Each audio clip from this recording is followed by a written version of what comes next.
today we'll be learning about how changing climate impacts Earth systems. To begin with, we have our Georgia State Standard, which is S6E4.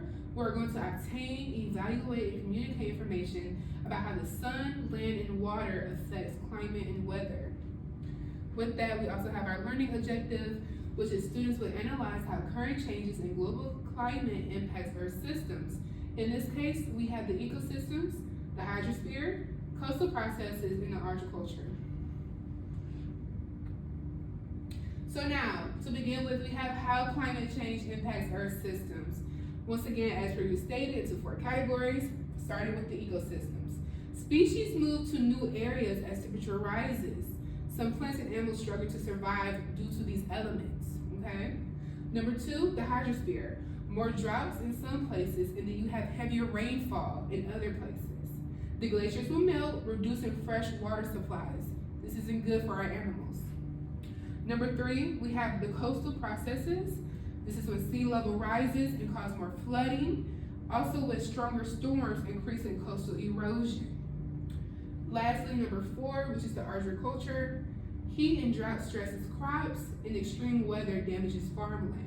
So in this case, it's really not a win-win situation. It's more damage, it's doing more harm than good. Next, we have an educational video. This video is about climate change. However, due to this just being a video for my class, everything that's in the video is in the slides, okay? So we're gonna start with the sun. What is 4 ways how the sun affects climate and weather? Number 1, it heats the earth unevenly, creating winds, okay? It drives the water cycle, which starts with evaporation, clouds, and rain. It controls temperature and seasons, and it provides energy that fuels storms and weather patterns, okay? Number 2, what are 4 ways how land affects climate and weather? Land heats up and cools down faster than water, causing temperature changes. It can make grounds really dry. It can make the dirt really, a drought can happen. Number 2, mountains block winds and create rain shadows. This will cause that dry area. Different land types, forests, deserts, and cities affect how heat is absorbed or reflected, okay? Large land areas create extreme climates. It can get very hot or very cold, so it just depends on the location. This is how 4 ways how water affects climate and weather. Water warms and cools slowly, helping regulate temperature. Oceans release moisture that forms into clouds, rains, and storms, okay? That water cycle that we learned about earlier. Ocean currents move warm and cold water, changing climate in nearby areas. And large bodies of water keep coastal areas milder than inland areas. So an example, Savannah is very hot some days, it's very cold some days. This is a good example of how water affects climate and weather, okay? So for my instructional strategy, I decided to do technology integration. Students will use an interactive simulation to see how a climate system works, okay? How this fits in the 5E model.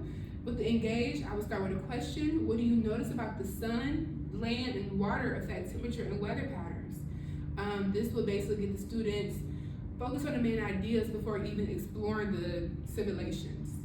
For explore, students will rotate through several digital simulations that show things like how sun heats land and water differently, how wind forms, how ocean currents move, and how temperatures change near coast compared to inland areas.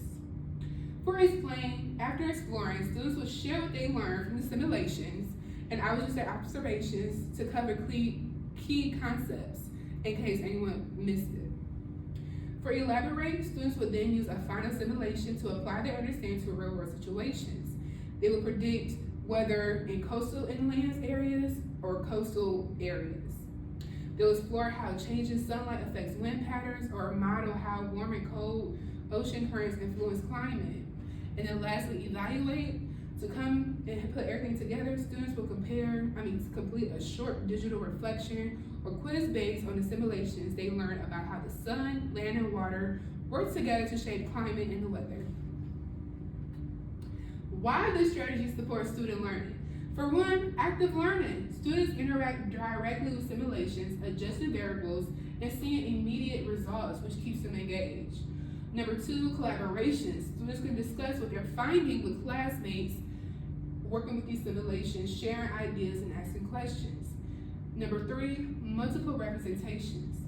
The simulations show concepts in different ways through visuals, animations, and interactive models, helping students understand what's really going on.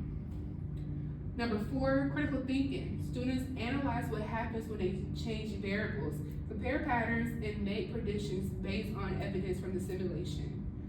And lastly, number five, retention. Combining the visual observations, hands-on interaction with the simulation, and discussion from others will help them remember the key concepts in climate and weather. And so my directions for modeling of the simulation, students will get into small groups of 3 and 4. Each group will explore a simulation that focuses on one concept, for example, how the sun affects the earth, how the water affects the earth, how the land affects the earth. Instructions, play with the simulations and change different variables to see what happens. Record your observations and answer the guided questions. Talk with your group about what you noticed and compare your results. Students are allowed to rotate within the stations for different ones. It just depends on if you want to do it together on that one day or just separate days. Different students could just come in and rotate out. And for our final wrap up, there's a quiz, a discussion, and short reflection about what we learned at the stations, simulation stations. Now for the exit quiz, question number 1 states, which heats up faster, land or water? Land, water, both the same, depends on the weather. Number 2, how does uneven heating of Earth's surfaces affect weather? It creates winds, it changes the sun's energy, it makes the moon glow, it stops rainfall. Number 3, describe one way ocean currents affect climate in nearby areas. And lastly, for number 4, students will have to complete why do coastal areas usually have milder temperatures than inland areas? Water heats up and cools slowly, the sun doesn't shine on coast, winds don't reach coastal areas, or it doesn't change, or it changes the sun's energy. Okay, thank you for watching.